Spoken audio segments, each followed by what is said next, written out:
आगे बढ़ते हैं। देहरादून से एक बड़ी खबर आ रही है, जहां पर खमरोली गांव की भारी बारिश के चलते कई घरों में दरारें आ गई हैं। प्राथमिक विद्यालय का आगे का हिस्सा दरक गया है, जिससे मलबे से नीचे मकान भी क्षतिग्रस्त हो गया है। ग्रामीण डर के साए में जीने को मजबूर है। कभी भी स्कूल का बड़ा भवन धराशायी हो सकता है। गांव में लगभग 50 परिवार रहते हैं। इसके अलावा पंचटीलानी, टिपाऊ और सहिया पाटन में धंसने की घटनाएं देखी जा रही है। तो देख सकते हैं, ये तस्वीर एक्सक्लूसिव तस्वीर न्यूज़ 18 आपको दिखा रहा है। कई जगहों पर सड़कों पर दरारें आ गई है। देहरादून का ये इलाका है। सड़क में कई जगहों पर दरारें देखी गई है। सड़क धंसने से परेशानी बढ़ गई है और डर के साए में जीने को मजबूर है यहाँ पर आसपास के लोग। कब कोई बड़ा हादसा हो जाए कोई नहीं कह सकता। तो बारिश से स्कूल का एक हिस्सा ढह गया है, जिसकी तस्वीर आप देख रहे हैं, और मलबा आने से कई मकान भी क्षतिग्रस्त हो चुके हैं।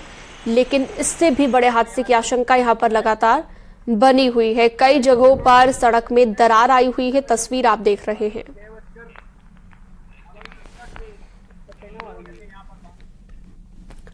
उत्तरकाशी में सुबह से बारिश जारी है। यमुनोत्री हाईवे महर गांव के पास भारी मलबा आने से सुबह से बंद है, जिसकी तस्वीरें भी सामने आ गई है।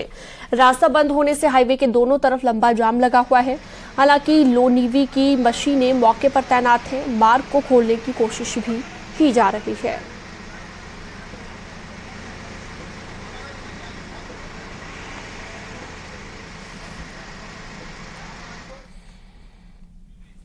उत्तराखंड में इन दिनों बारिश से भूस्खलन और उफनते नदी नालों से जुड़ी खबरें और तस्वीरें लगातार बनी हुई हैं। खासतौर पर पहाड़ी जिलों में आए दिन ऐसी घटनाएं देखने को मिलती हैं और नुकसान भी इससे काफी लोगों का होता है। बागेश्वर से एक वीडियो सामने आया है, जहां पर कपकोट क्षेत्र के पोंथिंग में सड़क के बीचों बीच एक गाड़ी नाले के बढ़ते तेज बहाव में फंस गई और गाड़ी में सवार लोगों ने गाड़ी से कूदकर अपनी जान बचाई है।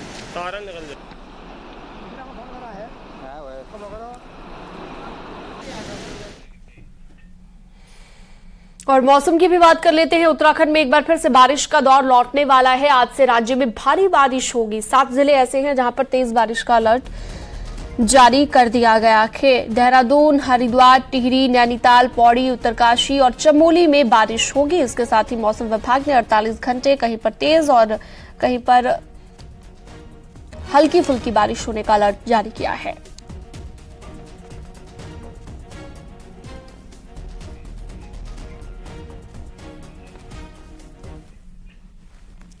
आगे बढ़ते हैं। देहरादून से बड़ी खबर, जहां पर सीएम पुष्कर सिंह धामी मीटिंग करेंगे और आज वाइल्ड लाइफ बोर्ड की मीटिंग होने जा रही है। सचिवालय में 11:30 बजे से शुरू होने वाली इस बैठक में मनसा देवी रोपवे के लिए वन भूमि क्लियरेंस का प्रस्ताव और इसके साथ ही रोपवे का नगर निगम को 30 सालों की लीज का रिन्यूअल प्रस्ताव भी आ सकता है। तो यहां पर गुलदार, लंगूर, बंदरों की गणना के आंकड़े भी जारी किए जाएंगे। गंगोत्री नेशनल पार्क एरिया में ओएफसी बिछाने का भी यहां पर प्रस्ताव आ सकता है।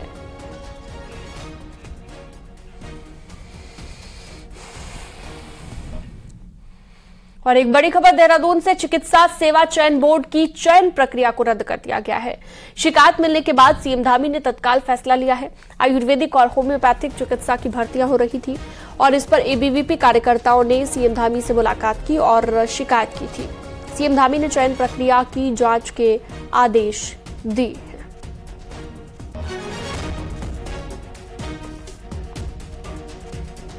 तो बड़ा फैसला यहां पर सीएम धामी ने लिया है। एबीवीपी के कार्यकर्ताओं ने मुलाकात की है सीएम धामी से।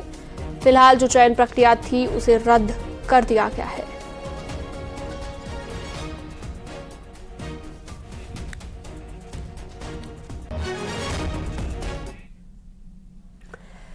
पिथौरागढ़ स्थित नैनी सैनी हवाई अड्डे का विकास, संचालन और प्रबंधन अब एयरपोर्ट अथॉरिटी ऑफ इंडिया द्वारा किया जाएगा। इस संबंध में मुख्यमंत्री पुष्कर सिंह धामी की उपस्थिति में गुरुवार को सचिवालय में उत्तराखंड नागरिक उड्डयन विभाग एवं एयरपोर्ट अथॉरिटी ऑफ इंडिया के बीच एमओयू साइन किया गया।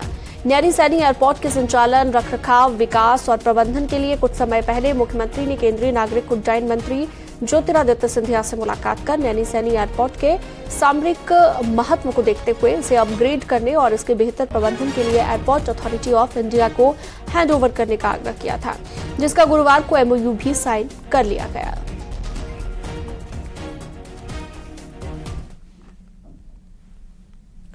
देहरादून में शुक्रवार को धामी कैबिनेट की बड़ी बैठक हुई, जिसमें 30 बड़े प्रस्ताव आए और बड़े फैसले भी लिए गए।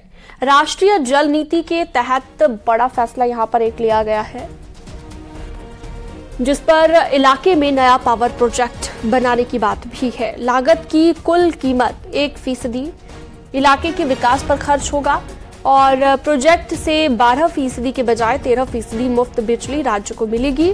1% फ्री बिजली को नकद के रूप में प्रभावितों को दिया जाएगा।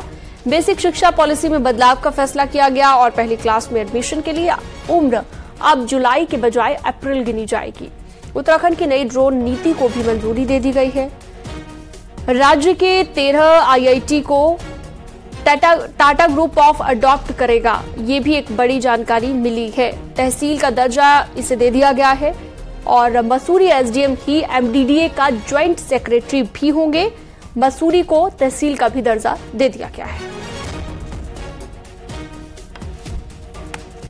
कि प्रोजेक्ट जितनी भी लागत होगी, उसका जो भी प्रोजेक्ट बनाएगा, चाहे कोई सरकारी संस्था हो या प्राइवेट हो, प्रोजेक्ट की लागत का 1% उसी क्षेत्र के विकास की इंफ्रास्ट्रक्चर में लगाएगा।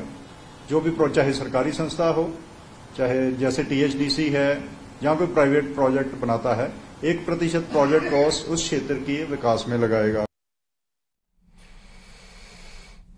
राज्य की विधानसभा में भर्ती मामले को लेकर आज हाईकोर्ट में सुनवाई होगी और आज कोर्ट में सरकार को शपथ पत्र के साथ जवाब दाखिल करना है, जिसमें वर्षवार पूरी रिपोर्ट दाखिल करनी है। याचिका में राज्य बनने के बाद से अब तक भर्तियों की जांच की मांग की गई है। याचिका में कहा गया है कि सूबे में 2016 से अब तक बैकडोर भर्तियों पर कार्रवाई की गई है, लेकिन अन्य को छोड़ दिया गया है। वीरेंद्र बिष्ट फोन लाइन पर जुड़ गए हैं ज्यादा जानकारी के लिए। वीरेंद्र, क्या जानकारी है इस पूरी खबर पर? शीलम, देखिए, जिस तरह से पिछले दिनों 2016 तक की जो भर्तियां थी, 16 से 23 तक की, उन पर कार्रवाई विधानसभा की ओर से की गई थी और तमाम जो लोग थे उनको नौकरी से हटा दिया गया था। लेकिन एक याचिका हाईकोर्ट में ये दाखिल हुई है कि जो दो राज्य बनने के बाद आज तक जितनी भी बैकडोर से भर्तियां हुई हैं, उन सारी भर्तियों की जांच होनी चाहिए और जो उनमें दोषी, चाहे वो नेता थे या फिर अधिकारी थे, उन पर कार्रवाई की जाए। हालांकि पिछले दिन कोर्ट ने सरकार से पूरे मामले पर वर्षवार रिपोर्ट मांगी है और किस विधानसभा अध्यक्ष या विधानसभा कार्यकाल के दौरान कितनी भर्तियां हैं, ये आज रिपोर्ट कोर्ट में दाखिल करनी है। 2 बजे इस पूरे मामले पर सुनवाई हाईकोर्ट में होनी है। लेकिन गौर करने वाली बात यह है कि याचिका में साफ तौर पर यह कहा गया है 2003 में राज्य सरकार बैकडोर पर भर्ती एक जियो लेके आई थी, जिसके तहत बैकडोर में भर्तियां नहीं की जा सकती हैं। बावजूद इसके लगातार राज्य में अलग अलग विभागों में, चाहे वो विधानसभा हो या चाहे अन्य विभाग है, इनमें बैकडोर से भर्तियां होती रही हैं। उपनल, संविदा, ये तमाम भर्तियां होती रही हैं। तो इन सारी चीजों को देखते हुए हाईकोर्ट में प्रेयर की गई है कि उन सारी भर्तियों पर भी रोक लगाई जाए। तो आज पूरे मामले पर सुनवाई होनी है। देखना ये होगा कि कोर्ट किस तरह का फैसला आज देता है। हालांकि सरकार लगातार इस बात को कहती रही है कि जो 2016 के बाद भर्तियां हुई थी उन पर सरकार ने कार्रवाई की है। तो आज का दिन खास तौर पर अहम है। शीलम, ठीक है, बहुत शुक्रिया तमाम जानकारी के लिए आपका वीरेंद्र। देहरादून के जिस डीएवी पीजी कॉलेज में सीट के लिए एडमिशन की मारामारी रहती थी, वहां पर इस बार 1000 सीट खाली चल रही है और ये सब हुआ कॉमन यूनिवर्सिटी एंट्रेंस टेस्ट की वजह से। देखिए, कॉमन यूनिवर्सिटी एड्रेस यानी कि CUET एग्जाम पास करने के बाद ही एक बार फिर से सेंट्रल यूनिवर्सिटी से संबद्धता रखने वाले कॉलेज में एडमिशन दिए गए हैं। लेकिन इस बार स्थिति ये है कि 3800 सीट से ज्यादा क्षमता रखने वाले देहरादून के बड़े कॉलेज में शुमार डीएवी पीजी कॉलेज में 1000 के करीब सीट खाली है। दिक्कत आ रही है पहाड़ के स्टूडेंट्स के सामने, जिनको कॉमन यूनिवर्सिटी एड्रेस टेस्ट के बारे में जानकारी ही नहीं थी और नेटवर्क की दिक्कतों के चलते एग्जाम ही नहीं दे सके। अब ये स्टूडेंट्स बावजूद भटक रहे हैं और ये सिर्फ डीएवी का हाल ही नहीं है, बल्कि सेंट्रल यूनिवर्सिटी से एफिलिएटेड ज्यादातर कॉलेज का है। मैंने जनरल टेस्ट नहीं दिया था ना, तो मेरा एडमिशन नहीं हो पा रहा। हमें बताया नहीं गया था पहले कि जनरल टेस्ट भी देना है। अभी क्या चाह रहे हो, क्या सोच रहे हो? एडमिशन हो जाए जल्दी।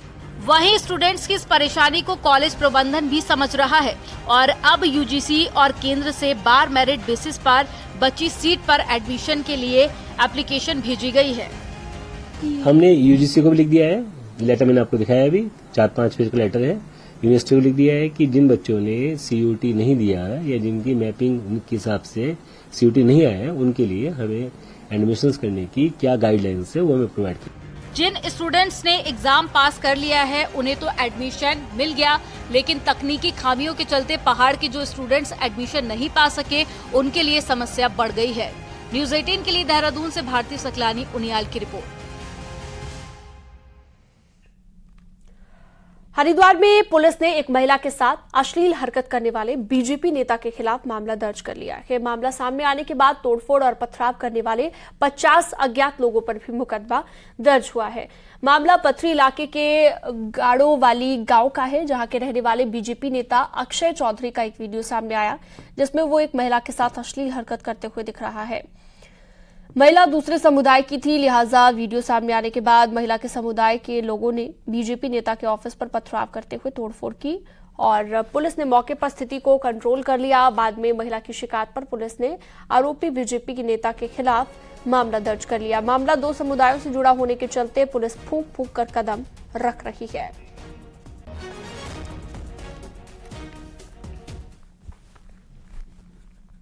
आगे बढ़ते हैं देहरादून के प्रेमनगर के केरी गांव के कृष्णा पेट्रोल पंप पर बदमाशों का आतंक देखने को मिला। 10 से 12 युवकों ने सेल्समैन को जमकर पीटा है। फुटेज भी इसका सामने आ गया है।